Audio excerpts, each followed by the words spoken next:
Hello everyone, welcome back to the channel. Computation of total income of individual last video છે આપણો, જેમાં આપણા last બે સમ છે એ કવર કરશું, sum number 6 and sum number 7. તો શરૂ કરીએ સૌથી પહેલા સમ નંબર 6 થી.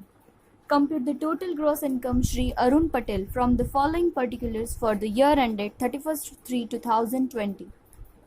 Gross interest on state government securities rupees 24,000. Taxable income from house property 20,000. Loss of a toy business. Okay, સાથે સાથે જોતા આવીએ કે કયા હેડમાં આવશે. First of all, interest on state government security, income from other sources. Taxable income from house property ની છે. Loss of a toy business यानी બિઝનેસના હેડમાં આવશે. Profit of speculation business, so એ પણ બિઝનેસમાં જ આવશે. Interest received on central government loan, income from other sources. Short term capital loss, તો એ આવશે capital gain માં. Long term capital gain taxable on sale of building, એ પણ આવશે આપણા capital gain માં. ઓકે, નાવ પ્રીવિયસ યરના લોસીસની આપણે ઇન્ફોર્મેશન આપેલી છે. ફર્સ્ટ ઓફ ઓલ છે speculation loss 18-19 20,000, toys business loss 18-19 5,000 and long term capital loss 4,000. Okay, તો આટલી આપણા પાસે ઇન્ફોર્મેશન છે. હવે આપણે એને સમમાં કઈ રીતે યુઝ કરશું આપણે જોતા જઈએ. શરૂઆત કરીએ સૌથી પહેલા જે રીતે મેં તમને કીધું હતું, બરાબર. આપણે શરૂઆત સેલેરી ઇન્કમથી કરીએ છીએ, પણ સેલેરી ઇન્કમ અહીંયા કોઈ જ રિલેટેડ વાત નથી. સો સેલેરી ઇન્કમમાં ડેશ. સેકન્ડ, હાઉસ પ્રોપર્ટીની ડાયરેક્ટ ઇન્કમ જ આપી દીધી છે, હાઉસ પ્રોપર્ટી 20,000. ઓકે, તો હવે તમને કન્ફ્યુઝન થશે કે ક્યારે આપણને હાઉસ પ્રોપર્ટીમાંથી સ્ટાન્ડર્ડ ડિડક્શન માઇનસ કરવાનું અને ક્યારે નહીં. તો યાદ રાખજો કે તમને પર મંથ આપે છે ને તમને પોતાને જ્યારે હાઉસ પ્રોપર્ટીની ઇન્કમ કાઉન્ટ કરવાની હોય પર મંથ ઉપરથી, ત્યારે સ્ટાન્ડર્ડ ડિડક્શન માઇનસ કરેલું નથી હોતું. પણ જ્યારે ટેક્સેબલ ડાયરેક્ટ જ તમને આપી દે છે, દેટ મીન્સ કે તેમાં સ્ટાન્ડર્ડ ડિડક્શન માઇનસ કરેલો છે, આપણને કોઈ સ્ટાન્ડર્ડ ડિડક્શન માઇનસ કરવાની જરૂરિયાત નથી. ઠીક છે. સો હાઉસ પ્રોપર્ટી 20,000 ડાયરેક્ટલી લખી દેશું. દેન આફ્ટર કેપિટલ ગેઇન ની વાત કરી છે, તો કેપિટલ ગેઇનમાં આપણા પાસે શું ઇન્ફોર્મેશન છે પેલા કરંટ યર માટે જોઈએ, બરાબર. તો કરંટ યર માટે એ લોકોએ કીધું છે કે શોર્ટ ટર્મ કેપિટલ લોસ છે અને લોંગ ટર્મ કેપિટલ ગેઇન છે, બરાબર.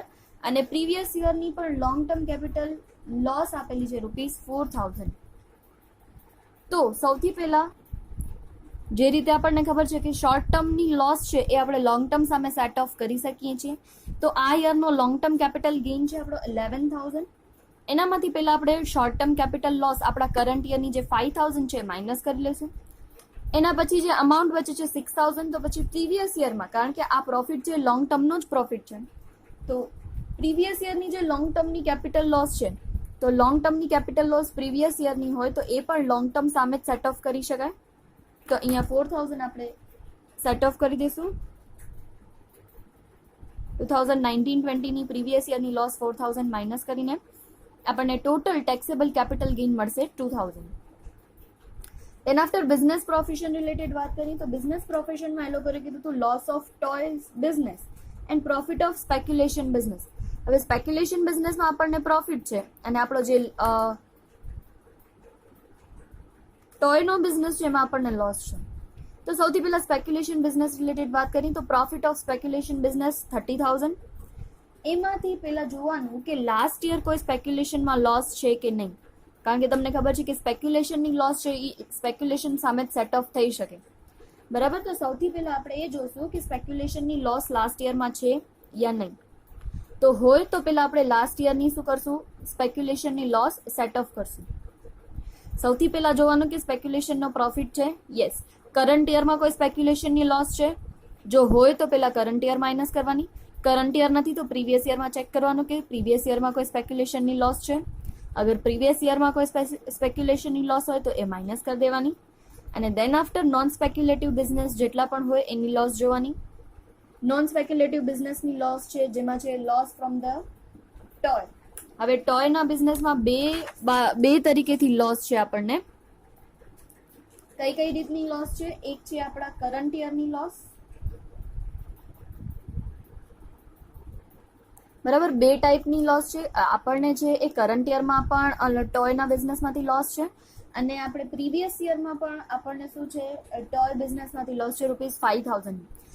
તો આપણે જ્યારે કેલ્ક્યુલેશન કરતા હોય ત્યારે આપણે શું કર્યું, પહેલા સ્પેક્યુલેશનમાંથી કરંટ યરનો જો લોસ હોય તો એ માઇનસ થાય, કરંટ યર ન હોય તો પછી પ્રીવિયસ યરનો લોસ માઇનસ થાય, સ્પેક્યુલેશનનો લોસ માઇનસ થઈ જાય. દેન આફ્ટર વાત આવે છે નોન સ્પેક્યુલેટિવ બિઝનેસ.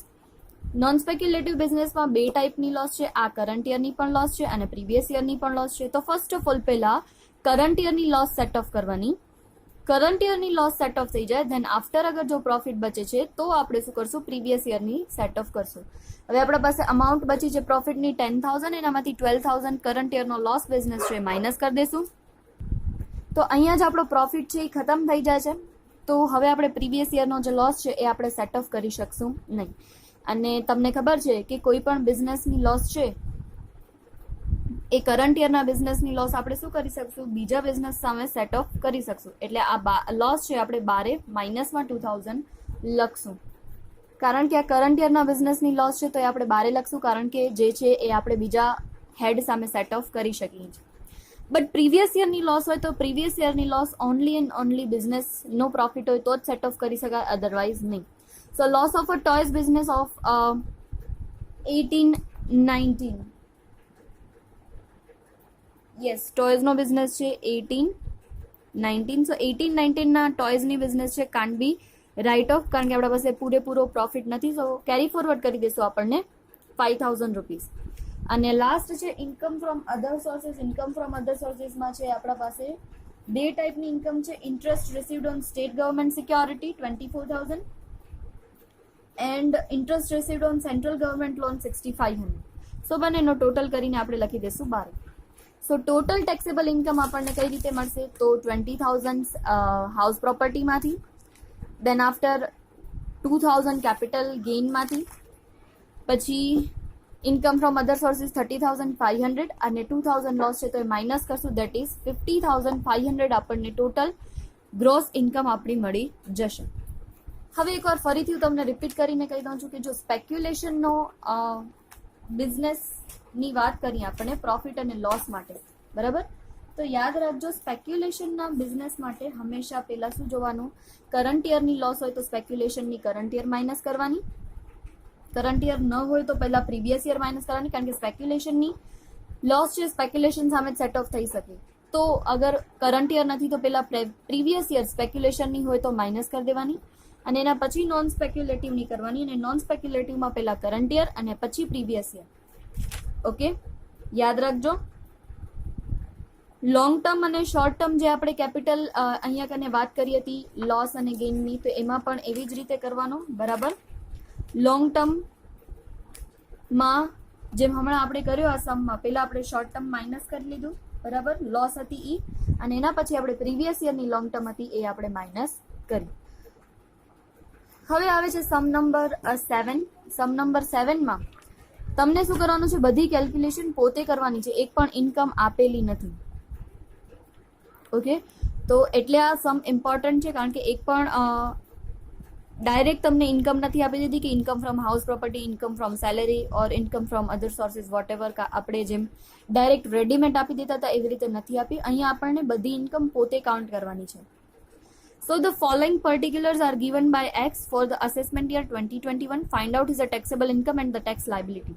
આપણા પાસે 6 ઇન્ફોર્મેશન આપેલી છે અને 6 ઇન્ફોર્મેશનના બેઝિસ ઉપરથી આપણને સમની કેલ્ક્યુલેશન કરવાની છે. સો આપણે ટર્ન બાય ટર્ન એક એક વસ્તુ લેતા જઈએ અને એની કેલ્ક્યુલેશન કેમ કરવાની છે જોતા જઈએ. ફર્સ્ટ આપેલ છે basic salary @51,000 per month, dearness allowances 10,000 per month, and part of the salary for the retirement benefit, house rent allowances ₹4,000 per month, and rent paid for house is a Mumbai as a 7,000 per month. તો salary income આપણને પહેલા count કરવી પડશે, એના માટે house rent allowances પણ આપણને count કરવો પડશે, બરાબર. તો સેલેરી ઇન્કમ તો મેં અહીંયા કને કેલ્ક્યુલેશન કરી છે, તમને બતાવતી આવું, બરાબર.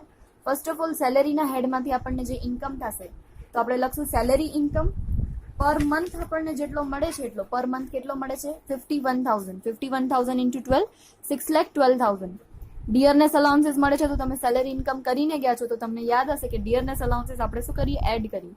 ડિયરનેસ અલાઉન્સીસ 10,000 ઇન્ટુ 12 1,20,000. સો બેઝિક સેલેરી આપણી થઈ 7,32,000. હવે તમને યાદ હશે જેટલા બી અલાઉન્સીસ મળતા હોય અલાઉન્સીસ આપણી ઇન્કમમાં શું થતા આવે એડ થતા આવે. બટ એના માટે તમે ઘણા બધા એક્સેમ્પશન ભણ્યા હશે. એક્ઝેમ્પ્ટેડ આપણે કેવી રીતે ફાઇન્ડ કરીએ એ ભણ્યા છે. તો હાઉસ રેન્ટ અલાઉન્સીસ આપણને જે મળે છે એનામાંથી કેટલી અમાઉન્ટ છે હાઉસ રેન્ટની એક્ઝેમ્પ્ટ કરશું, બાકીની અમાઉન્ટ છે એ આપણી શું થશે ટેક્સેબલ થશે. સો હાઉસ રેન્ટ અલાઉન્સીસ એક્ઝેમ્પ્ટેડ ગોતવા માટે આપણે શું કરીએ છીએ 3 પાર્ટમાં આપણે કરીએ છીએ. First of all actual amount receive. So actual આપણને કેટલી હાઉસ રેન્ટ અલાઉન્સીસ મળી છે તો એ લોકોએ કીધું છે 4,000 per month. So 4,000 multiply by 12 that is 48,000. Second એમાં બનાવવાનું હોય actual rent paid minus 10% of salary. Actual rent આપણે 7,000 પે કરીએ છીએ તો 7,000 ઇન્ટુ 12 84,000 એન્ડ 10% ઓફ સેલેરી યાની basic salary. Okay, basic salary આપણે ફાઇન્ડ કરીએ ડિયરનેસ અલાઉન્સીસ એડ કરીને 7,32,000 ઇન્ટુ 10% દેટ ઇઝ 73,200. સો બંનેનો માઇનસ કરી આન્સર આવે 10,800. અને લાસ્ટમાં આપણે છે 40% ઓફ બેઝિક સેલેરી ઓર જો મેઇન મેટ્રો સિટીઝ હશે બધી તો 50%. તો અહીંયા મુંબઈ છે તો યસ એટલે metro city. So 50% of salary 7,32,000 into 50% 3,66,000. Whichever is less આ બધામાંથી જે ઓછો હોય એ આપણને એક્ઝેમ્પ્ટ મળે. સો 10,800 છે એ શું છે સૌથી ઓછો છે. તો આપણા house rent allowances actual house rent allowances આપણને કેટલો મળ્યો છે 4,000 ઇન્ટુ 12 દેટ ઇઝ 48,000 અને એમાંથી એક્ઝેમ્પ્ટેડ અમાઉન્ટ 10,800 આપણે જોઈ માઇનસ કરશું એટલે આપણને ટેક્સેબલ હાઉસ રેન્ટ અલાઉન્સ મળશે 37,200. આપણે બેઝિક સેલેરીમાં 37,200 એડ કરશું અને સેલેરી ઇન્કમમાં સ્ટાન્ડર્ડ ડિડક્શન 50,000 નો આપણને મળે જ છે તો 50,000 આપણે ડાયરેક્ટ માઇનસ કરી દઈશું અને આપણને સેલેરીના હેડમાંથી ટેક્સેબલ ઇન્કમ મળશે 7,19,200. ઓકે, એવી જ રીતે હવે છે ઇન્કમ ફ્રોમ હાઉસ પ્રોપર્ટી માટે વાત કરેલી છે સેકન્ડ પોઈન્ટમાં કીધું છે he owns a commercial building at New Delhi which is let out on 1/7/2019 at a monthly rate 46,000. He pays a municipal tax of rupees 27,000 and 25,000. Okay, અહીંયા important છે જોજો. એ municipal tax payment કરે છે 27,000 and 25,000 for the previous year 18-19 and 19-20. યાની 18-19 નો 27,000 છે, 19-20 નો 25,000 છે. Payment કયા તારીખના કરે છે ઇમ્પોર્ટન્ટ છે માર્ચ 31st 2020 એન્ડ એપ્રિલ 2020. તો એપ્રિલમાં જે પેમેન્ટ કરેલો છે એ આપણા આ યરમાં નહીં આવે, એ તો નેક્સ્ટ યરમાં આવશે. અને હાઉસ પ્રોપર્ટીમાં તમે ભણ્યા છો કે મ્યુનિસિપલ ટેક્સ પેઇડ હોય એ ગમે યરનો હોય આપણને શું મળે પેઇડ હોય એટલે ડિડક્શન મળે. તો આપણને 18-19 નો આપણા યરમાં પેમેન્ટ છે માર્ચ 31st 2020 એટલે એટલો આપણને ડિડક્શન મળશે. પણ આ 25,000 તમે કહેશો કે મેમ એ પણ તો પેઇડ જ છે ને તો શું કામ નહીં મળે, પણ આપણા યરમાં નથી. આપણો તો યર 31st માર્ચ 2020માં કમ્પ્લીટ થઈ જશે, આ આવશે નેક્સ્ટ યર. તો 25,000 નો ડિડક્શન આપણને મળશે નેક્સ્ટ યર. બીજું આ છે હાઉસ આપણે ક્યારથી રેન્ટ ઉપર આપ્યો છે 7th મંથથી. ઓકે, જુલાઈથી. તો આપણે કાઉન્ટ કરવા પડશે July, August, September, October, November, December, January, February and March. 9 month માટે શું છે એ આપણે રેન્ટ પર આપેલો છે. યસ, તો આપણે કેલ્ક્યુલેશન કરીએ. Rent received 46,000 into 9 month. પૂરેપૂરા 12 મહિના માટે નથી આપ્યું, 9 મહિના માટે જ આપેલું છે 4,14,000. એના પછી મેં તમને મ્યુનિસિપલ ટેક્સ બતાવ્યું બરાબર 27 and 25. એમાંથી આપણે paid municipal tax always minus કરીએ પણ આપણા યરમાં પેમેન્ટ હોવું જોઈએ. સો 27,000 જ આપણે અહીંયા ડિડક્ટ કરશું. સો 3,87,000 અને હાઉસ પ્રોપર્ટીમાં 30% એનએવીના આપણને સ્ટાન્ડર્ડ ડિડક્શન મળે. તો અહીંયા એનએવી છે 3,87,000 એના 30% 1,16,100. સો ટોટલ આપણી income from house property taxable થશે 2,70,900. એના પછી આવે છે જે પોઈન્ટ છે એ છે he deals in the shares during the previous year 1920. X earns ₹170 from his share business. યાની શેરના બિઝનેસમાં એને કર્યું હતું એનામાંથી એને પ્રોફિટ થયો છે 1,70,000. Okay, and he pays 30,000 as a security transaction tax. તો આ સ્પેક્યુલેટિવ નેચરનો બિઝનેસ છે. તો ઇન્કમ ફ્રોમ બિઝનેસ એન્ડ પ્રોફેશનમાં સ્પેક્યુલેશનના બિઝનેસમાં income from share business 1,70,000 and 30,000 એને જે ટેક્સ પેમેન્ટ કરે છે એ માઇનસ કરી દેશો એટલે આન્સર મળશે 1,40,000.